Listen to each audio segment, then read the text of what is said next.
আসসালামু আলাইকুম রহমতুল্লাহ। কেমন আছেন সবাই? আশা করি সবাই আল্লাহর রহমতে ভালো আছেন। আজকে আমাদের মন চাইছিল যে আমের ভর্তা খাওয়ার জন্য, তাই জন্য আমরা দুই ভাই মিলে চলে যাচ্ছি আম গাছতলায়। আম গাছতলায় গিয়ে আমার ছোট্ট ভাইকে আম গাছে তুলে দিয়েছি। আম গাছে তোলার পর 15-20টা মতো আম ফেড়ে নিয়েছি। আম ফাড়ার পর আমরা চলে যাচ্ছি আমাদের বাড়ির ছাদের উপরে।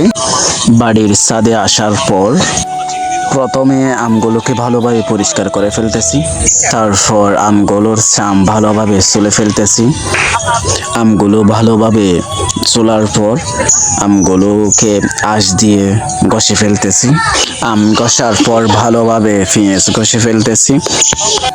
তারপর লাল মরিচ নিয়ে লাল মরিচগুলোকে ভালোভাবে কষলিয়ে ফেলতেছি। তারপর আমগুলোর মধ্যে মরিচ দিয়ে কষলিয়ে ফেলতেছি এবং তারপর পেঁয়াজ দিয়েছি, তারপর চিনি দিয়েছি এবং আরও অন্য অন্য মশলা দিয়েছি যেন স্বাদ হয়।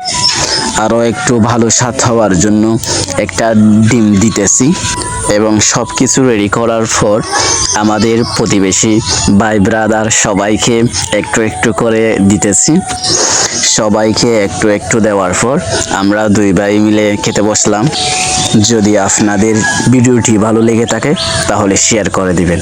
খোদা হাফেজ। আসসালামু আলাইকুম রহমতুল্লাহ।